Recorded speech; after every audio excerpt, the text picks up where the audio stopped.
It has been 18 months since I posted my first video reviewing the Garmin Fenix 7X, where I called it an expensive mistake. So I need to explain something because, well, I need help. Now, the Apple Watch, and for me, the Watch Ultra is clearly one of the best smartwatches around. And in many cases, it is the reason why many iPhone users just can't switch to an Android phone. But over the past 18 months, I've been reviewing all sorts of phones, many of them Android phones, and so my use of the Apple Watch has been, well, fairly on and off. Enter Garmin. Now, first it was the Fenix 7X, then it was the Epix Pro, and then it was, more recently, the pinnacle of Garmin watches, the Garmin Mark. Now, full disclosure, Garmin sent these watches out to me last year, but they are not paying me anything to say any of this to, make this video. So I can say with full confidence that the Garmin Mark at £2,500 is definitely not a sound financial decision in anybody's eyes. But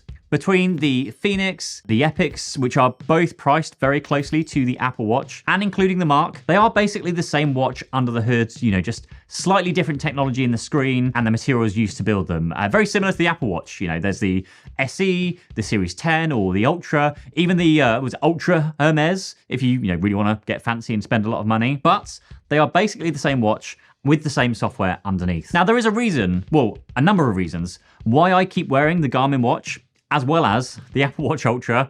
And that doesn't mean one is better than the other, like each to their own, much like iPhone versus Android. That is why we have choice. But if you are considering one over another, this might go some way towards helping you as someone who has been that idiot who wears, two watches for basically the past year. Now, number one is maybe a fairly obvious one, but it works on both Apple and Android phones, which is quite a big thing because with the Apple Watch, there is no other choice. Whereas on the Garmin side of things, you can use basically any phone. It just talks to the Garmin app on that phone. It's also very easy to move Garmin watches between phones as long as you unpair it. So I had an issue with my Garmin watch recently, frustrating issue, where I forgot to unpair it from a phone that I had to then send back to somebody. So because of that, I couldn't unpair it and I couldn't then repair it to my new phone. And so what I had to do was factory erase my watch. I then had to remove the device from my Garmin app on the phone, and then I basically lost all my customized settings and everything, so I had to start again. But again, for most people who have one phone, it's great, pairs very, very quickly, and it works really, really well. Now, the second issue I have here between the Apple Watch and the Garmin Watch is that various fitness apps I'm using. So I'm currently using Fitify, which has like a one-to-one personal trainer. I've been using Heavy to log my workouts. And most of those apps actually take over the Apple Watch. So when I'm doing a workout and using their apps, it will then run their version of a workout on my watch, which isn't normally a problem, but where I have my health insurance through a company called Vitality, it doesn't log my workouts to my health insurance company, and so I don't get my points and credits towards my discounts and everything. Whereas the Garmin, it works solidly, because it's not as smart as the Apple Watch. Apps don't take over the watch during workouts, so I can use all the onboard software, log my workouts, and that logs everything directly back to the Garmin app on whichever phone I'm using. Now, actually, speaking of Vitality, now you can actually get a 20% discount here on pretty much all of these Garmin watches, here in the UK at least, and a practically free Apple Watch if you have this thing called, I mentioned it earlier, like Vitality Health Insurance. Genuinely one of the best things, one of the best value things I've come across. And this isn't sponsored, even as I'm saying this, it feels a bit like a sales pitch, but genuinely just a happy customer. I pay £50 a month and I get a free cinema ticket every month. I get a free coffee every week, discounts for Garmin, for Apple, discounts on Samsung, Fitbits, 50% off of gym memberships, half price Nike shoes. I have a few people ask me about my shoes and I'm wearing my videos and yep, half price off of those. There's free annual memberships to Fit, to Headspace, discounts on food shopping, cashback on my American Express card.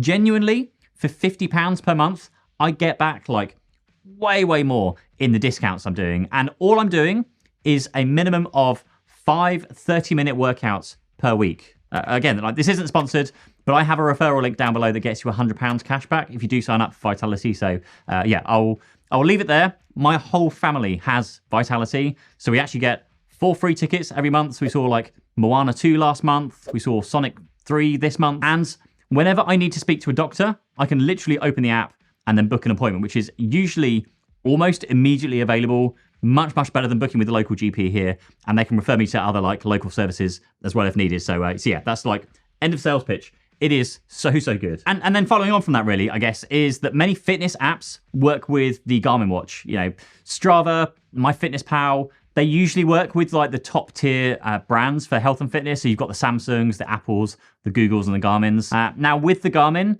Strava, if you're like a faithful Strava user, it can also log the workouts to Strava, whereas on the Apple Watch Ultra, I find that I have to actually go into Strava and then import the workouts from Apple. So again, that's another really good feature of the Garmin side of things. You link it up to Strava and it just automatically brings everything in, brings in all your heart rate data, all your GPS data, all that good stuff straight into Strava. Then number 4 is battery life. Really simple here, but the Apple Watch, well, the Apple Watch in general, I guess, does not last very long on battery. Most people know it gets 1 day. If you get the Ultra, maybe it's up to 2 to 3 days. But with the Garmin's, with the Garmin Fenix, I was getting more like a month on battery life.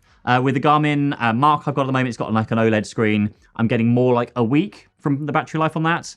So when you do take a Garmin with you, there is just no need to charge for a vast majority of the time. I've actually been on a few work trips where I've taken the Garmin and gone, cool, don't need to worry about charging that one. Whereas the Apple Watch, always have to make sure I've got a charger near me as well. Now, there is a difference here in a lot of cases. You've got the Fenix 7X had a memory in pixel display. So it's not like a very shiny, colorful, like OLED screen like we used to, but that then benefits from extra battery life. However, the OLED screens we've got on the Mark and the more recent Epics, I think the Fenix 8 also has a OLED screen on it as well. So slightly less battery life, but again, because you get much longer battery life in general, these Garmin watches are great for marathon runners, great for any form of like long form endurance racing. The only issue is the charger kind of sucks, as it's quite a unique charger. You can't just pop these on a wireless charger and have them charge up. You have to make sure you bring through the specific like magnetically attached charger to make sure it does charge properly. Number 5, very simple one, and this is one that took me a while to get used to, is that buttons are actually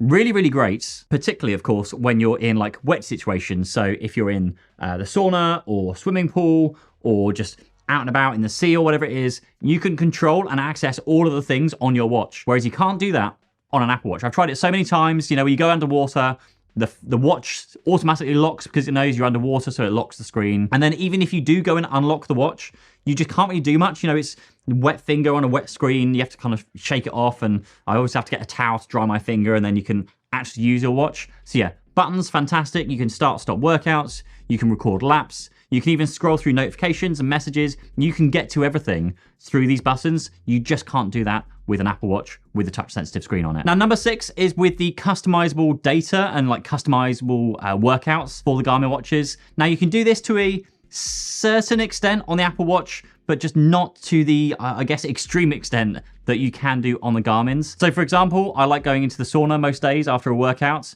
and I've actually built my own like sauna workout on the Garmin watch.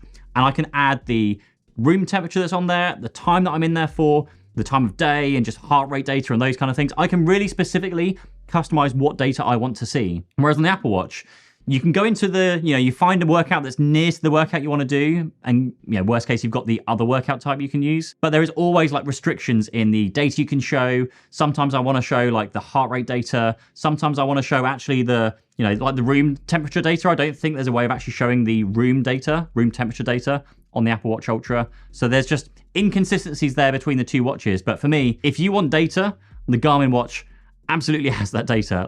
Also, speaking of that one, the watch complications, I guess let's call them complications because that's what they're called on the Apple Watch. So all the data on the home screen that gives you like, your battery life, quick access to messages, your calculator access, those are like complications. Now on the Garmin, pretty much all of the stuff you need is going to be built in. So for me, again, I'm kind of fairly into my health and fitness. I like knowing my my VO2 max score. I like knowing the number of steps I've done each day. Whereas on the Apple Watch, you cannot get your VO2 max and you cannot get steps unless you go and find like a third-party app that then has a complication that gets loaded onto the Apple Watch, which then is just pulling data out of your Apple Health, putting it into this app, that then pushes it onto the app on the watch. It's very messy. The Garmin just works. Number 8, very simple one. There is a flashlight, or a torch if you're in the UK. There is a flashlight built into some of the watch models. Really awesome. I like going up to bed very late at night when all my family are asleep already. Having an actual torch is far better than the, I guess, fake torch, where it just brightens the screen up, which means I can actually find my way to my bed and get in without tripping over things. Really, really cool. Next up, in a similar way to the Apple Watch, so the Garmin app is a single app where it just, everything logs itself to it. You can even get extra Garmin products. So I've got some Garmin smart scales at home. That also then logs my weight, my body fat, and all sorts of other things straight into that Garmin app. So that just all goes into one place. Very similar to the Apple side of things. So if you do an Apple workout, all goes into like the Apple Health app or the Apple Fitness app, all in one place just to log everything. But actually something else I love about the Garmin side of things is that with their scale specifically, let's talk about those, is that I like using them for a body fat percentage, so I can just track my body fat as I'm, working out and trying to get slimmer and getting that six pack and everything, which I'm not getting, but yeah, getting there.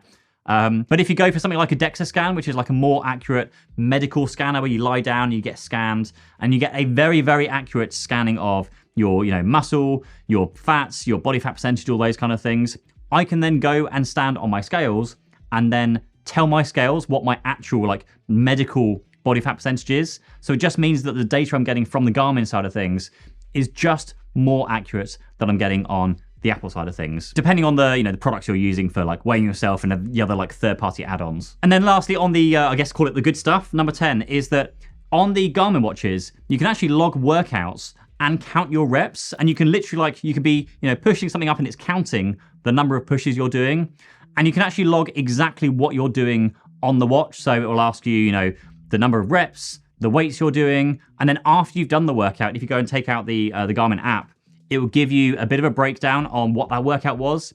It doesn't always get the exercises correct because, it's just all it's doing is based on movement, but it's trying to predict the exercises it thinks you're doing. Now, particularly on leg days, doing that isn't going to really do anything with your hand, so you're not going to really notice anything, but you do go in there in the app and just say, okay, I did 10 reps of this and 10 reps of the leg press and 10 reps of the... So you can basically plan your workouts, log them all in the Garmin app, and it'll give you this like heat map of, what you've done to your body, where you put stress on your body, what's been worked out, what hasn't been worked out. That's been really great. Again, for fitness and general health stuff, Garmin 100% is really, really great for that stuff. And so all of those reasons combined, I can't really put my finger on one of them, but it's all of those reasons combined. That is why I currently choose to wear the Garmin watch as well as the Apple Watch, but leaning towards the Garmin at the moment. But there are a few downsides, of course, as with anything, nothing is perfect. Now, the first one is that you do lose, of course, the smart features. This is like a smart watch versus a fitness watch. Now, you do still get notifications through from your phone, which is mostly good. You can still see images on some like cameras. It's very, very basic interface, but it does work. Garmin Pay works well. There is no voice assistant, of course. There's no ways of triggering your like voice assistant from your phone from a Garmin watch, so just be aware of that. Although most of the time it's wrong anyway and doesn't work. And then number 2, a note on VO2 max here. Now, on both of the Apple Watch and the Garmin, to me, it seems really bad at predicting or kind of using all the data to give you an accurate reading. So I had a medical test done, a proper VO2 max test where you wear a mask, you run on a treadmill, and it gives you like a medical reading of your VO2 max score. But both of these watches scored my VO2 max at like a 30, I think it was, which for both of these watches was saying like significantly low, you need to get help, basically.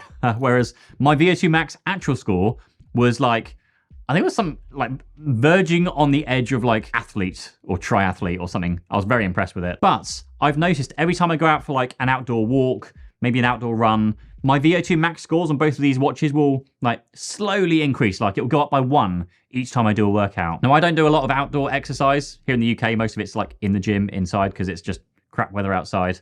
But it's just frustrating that like they're meant to be, within a margin of error near to your VO2 max score. And for me, VO2 max, my actual VO2 max is much higher. Next up, LTE. There is no LTE on any of the Garmin watches that I've come across, which does suck because, when you're out and about and you want to leave your phone behind, well, it's nice being able to get the messages and get the notifications, even phone calls and things. Really nice to be able to do that. Also, because there is no LTE, you can't then stream music to it, and which is fine if it wasn't such a pain in the backside to get music synced onto the Garmin watch. That's another thing as well. And then number 4 is just some missing health features. Again, you've got like smartwatch, supercomputer on your wrist versus fitness watch, but you don't get things like, AFib detection, fall, crash detection, those kind of things. So if you are, wanting those on your watch, then that will make you lean towards an Apple Watch Ultra. And then number 5 for me is that you're just missing smart fitness features like, particularly the Apple ecosystem, following friends, knowing when they've worked out, setting challenges and like competing against your friends. So you do miss that. But if you're not using those features again, won't really be a problem for you. So like I said, some upsides, some downsides, and a lot of similarities still. Like they both tell the time, they both have dual GPS. My friend Shervin actually ran the New York Marathon wearing I think it was 7 watches this year, which is insane. But he tested their accuracy and came to the pretty much same conclusion that the Garmin and the Apple Watch are both very, very close, like within margin of errors, that there's no real difference between them. And so for me, it actually took me a long time to get over the fact that I'm not wearing this, supercomputer on my wrist all the time. Although I have been recently because, making this video, of course. But the thing is, for me, Siri isn't always accurate. And actually, a lot of the time it's useless. It just doesn't work. And some people just don't want, the phone and their computer strapped onto their wrist all the time. Going back to when I said I use the sauna, when I take a 15-minute rest in the sauna after a workout, my Apple Watch will continually beep with messages and updates and notifications because of the LTE data. But my Garmin watch actually lets me relax. And so for someone who is, really focused on their health and is just much less about being in the Apple ecosystem, then genuinely any Garmin watch will work fantastically for you. Now, do you need to go and spend much to get a good Garmin watch? Well, definitely not £2,500, that's for sure. But, get a Phoenix or an Epix, those will cost around about the same as an Apple Watch Ultra.